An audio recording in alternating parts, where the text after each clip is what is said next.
नमस्कार भाइयों बहनों। जैसा कि आप देख सकते हैं अपनी स्क्रीन पर एएसआरबी द्वारा एक ऑफिशियल नोटिस निकाल दिया गया है विच इज़ डेटेड 12 मई 2022 which is the day today. जैसा कि आप सभी को पता होगा, एएसआरबी द्वारा एएसआरबी एओ का पेपर आपका 10 मई को ऑल अक्रॉस इंडिया 2 शिफ्ट्स में करवाया गया, मॉर्निंग एंड इवनिंग शिफ्ट्स में।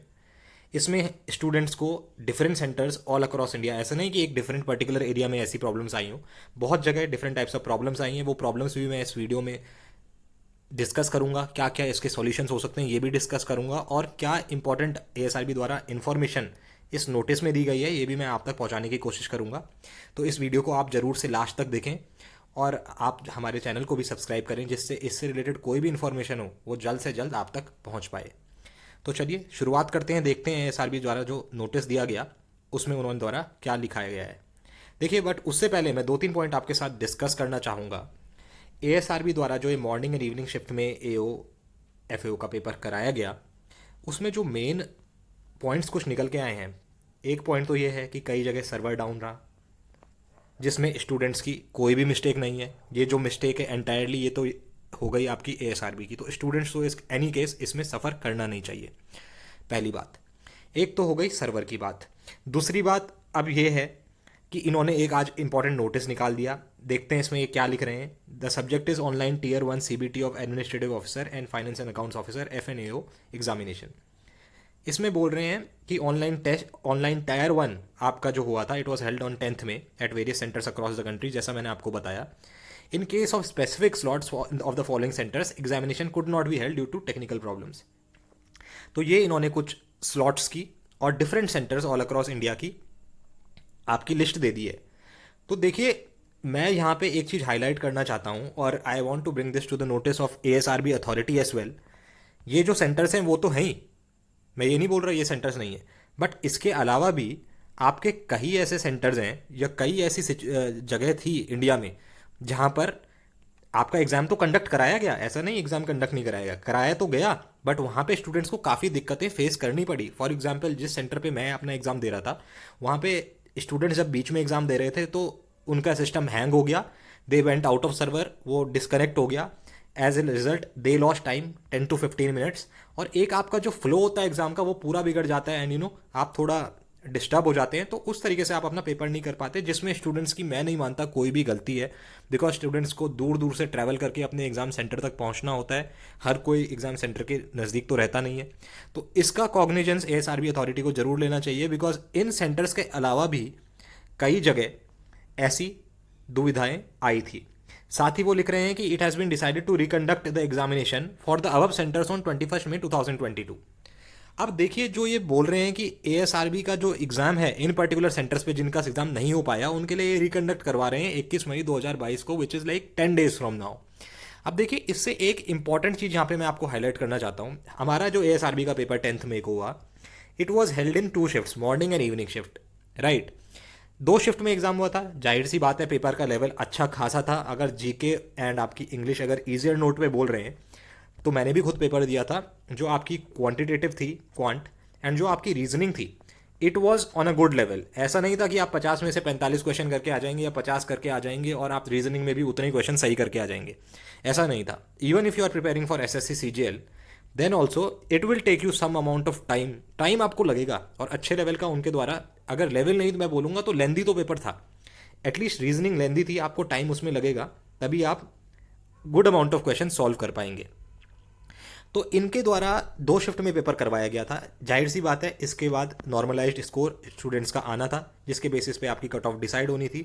बट अब एक इंपॉर्टेंट इन्होंने नोटिस निकाल दिया कि 21 मई को जो बाकी जो सेंटर्स पे एग्जाम नहीं हो पाया उनका ये रिकंडक्ट कराएंगे एग्जाम्स। अब रिकंडक्ट एग्जाम कराएंगे तो फिर एक जो बच्चे फिर से यहाँ पे स्टूडेंट्स देंगे एग्जाम, चाहे वो 1 शिफ्ट में देंगे या 2 शिफ्ट में देंगे, जैसा कि आप देख सकते हैं 2 स्लॉट पे कई जगह परीक्षाएं नहीं हो पाई, तो ये फिर से नॉर्मलाइज्ड स्कोर बनेगा। अब जो नॉर्मलाइज्ड स्कोर बनेगा उसका सैंपल स्पेस जो है आपका वो तो बहुत कम होगा, बिकॉज सिर्फ गिने चुने सेंटर्स पे ये फिर से एग्जाम कराने की बात कर रहे हैं। आप किस तरीके से ये नॉर्मलाइज्ड स्कोर निकालेंगे, किस तरीके से जो अनियमितताएं हुई हैं उसको एट पार लाएंगे, so that it becomes all the students come on an equal footing. तो ये कैसे ये करने वाले हैं, इस पर मैं चाहता हूँ कि एएसआरबी कुछ क्लैरिटी दे, बिकॉज ये कहीं ना कहीं स्टूडेंट्स के साथ एक फेयर डील नहीं होगी, स्पेशली जो इस पेपर को ऑलरेडी दे सक चुके हैं। सेकेंडली, जो स्टूडेंट्स अब पेपर में अपेयर होंगे, रिकंडक्ट होगा, they already know the pattern of the exam, what is the pattern like, they know उनको कितना एक सेफ स्कोर टारगेट करना है, बिकॉज एग्जाम से पहले सीट्स काफ़ी कम है आपकी एओ की। तो कई लोगों के दिमाग में यह था कि स्टूडेंट्स ये बोल रहे थे कि कहीं ना कहीं हमको 150 प्लस तो स्कोर करना ही है in order to qualify the prelims, which was pretty much decent. और ऐसा इसलिए भी लग रहा था बिकॉज जो प्रीवियस ईयर पेपर्स थे एएसआरबी एओ के, they were on a very easy level as compare to the paper that was brought about in the actual examination hall, ठीक है। बट यहाँ पे ये जो फिर रिकंडक्ट कराने की बात कर रहे हैं, तो इन स्टूडेंट्स को जाहिर सी बात है एक एडेड एडवांटेज मिल गया। They know that even if they score like 120 और somewhere 120 plus, they will land in an easy safe zone and they will easily be able to clear their preliminary examination, because उनको पता है कि एक difficulty level जो है उस exam का अच्छा खासा इसका डिफिकल्टी एग्जाम का है। ऐसा नहीं है कि बहुत ही ईजी आपके क्वांट और रीजनिंग होंगे, they are taking some amount of time.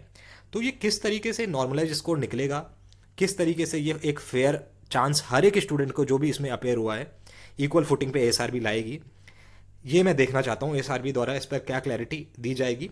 साथ ही इस वीडियो के माध्यम से जो भी इस वीडियो को हमारे ऑल अक्रॉस इंडिया भाई बहन देख रहे हैं और उनको कोई भी एग्जामिनेशन में अपने एएसआरबी के एग्जाम में कहीं पे भी कोई प्रॉब्लम हुई हो, सर्वर प्रॉब्लम हुई हो, कोई किसी भी तरीके की प्रॉब्लम हुई एक्सेप्ट दीज सेंटर्स, वो अपनी ग्रीवांस हमें कमेंट सेक्शन में ज़रूर बिल्कुल बताएं। और जो जो उनको प्रॉब्लम्स डिफिकल्ट फेस करनी पड़ी वो भी कमेंट सेक्शन में बताएं, जिससे हम इसको एएसआरबी अथॉरिटी तक पहुंचा सकें। यहाँ पे आपको 2 ईमेल आईडीज़ दिख रही होंगी, जो भी आपकी ग्रीवांस है dg.icar@nic.in, agreement.india@gmail.com, इन पर आप अपनी क्वेरीज जरूर डालें जिस तक एएसआरबी अथॉरिटी तक ये आपकी ग्रीवांस पहुंच पाए और जो एक फेयर सॉल्यूशन है उस पर हम अराइव कर सकें, बजाय इसके कि हेस्टली आप जल्दी से जो रिमेनिंग सेंटर्स हैं उस पर एग्ज़ाम करा दें और अपना आप सेफली इस एग्ज़ाम को ओवर कर दें। ये एक फेयर नहीं होगा ऑल स्टूडेंट्स के लिए। तो मैं सभी को रिक्वेस्ट करता हूँ कि जहाँ जहाँ पर आपको लगता है आपके साथ आप इक्वल फुटिंग पे नहीं है, तो आप ज़रूर हमें कमेंट सेक्शन में बताएं और अब जो भी आपकी प्रॉब्लम्स हैं उसको आप निसंकोच हमारे कमेंट सेक्शन में डालें। आप इसके साथ ही मैं आपको कुछ नोटिस दिखा देता हूँ। देखिए, ये सेंटर था एक active IT solution private limited, Sundari Lal palace, सरौरी गुमती, Danapur, यहाँ पे पटना में। यहाँ पे आप देख सकते हैं ये नोटिस लगा दिया गया, cancellation of ASRB AO FAO exam dated 10/5 shift 1 and shift 2, दोनों शिफ्टों में यहाँ कैंसिल हो गया था। सेकेंडली, आप ये ट्वीट देख सकते हैं, ASRB examination conducted by ICR at Patna centre compromise due to power failure. ये भी एक इंपॉर्टेंट चीज़ है, कई जगह पावर फेलियर हो गया एक्सेप्ट 2 सेंटर जहाँ पे उन्होंने मेंशन करा लैक ऑफ जनरेटर फैसिलिटीज, जिससे स्टूडेंट्स को काफ़ी प्रॉब्लम हुई। ये लेटर भी वहाँ पे अटैच किया हुआ है जहाँ पे ऐसी प्रॉब्लम हुई विद सिग्नेचर। एक न्यूज़पेपर में भी देखिए ये कवर हुआ है, दानापुर का जो मुद्दा था। सेकेंडली, ये तो आपका दानापुर का हो गया, मैंने आपको ऑलरेडी दिखाया। एक और centre SRM IT solution private limited, Raj Sundar palace, 3rd floor, Vijaynagar, Patna, Bihar. यहाँ पे भी आप देख सकते हैं exam centre name SRM IT solution private limited, cancellation due to server problem. ये यहाँ पे एक और बार आपका सर्वर के कारण एग्जाम कैंसिल हुआ। बीकेएन टेक्नोलॉजी, एक और जगह due to server technical issue exam of AO FAO first and second sort could not be conducted, notice will be issued further. एक और सेंटर जहाँ पर ऐसी अनियमितताएं हमें देखने को मिली। ये एक और सेंटर की है जहाँ पे टेक्निकल इश्यूज के कारण आपकी exam start 5 PM second shift का, जबकि आपका एग्जाम स्टार्ट होना था 3 PM, रिपोर्टिंग टाइम था 2 PM एंड 3 to 6 आपका एग्जाम होना था। पर आप यहाँ पे देख सकते हैं कि एग्जाम स्टार्ट यहाँ पे 5 PM हो गया ड्यू टू टेक्निकल इशूज। तो आप देख सकते हैं कितनी टेक्निकल इशूज यहाँ पे आए हैं ऑल अक्रॉस इंडिया।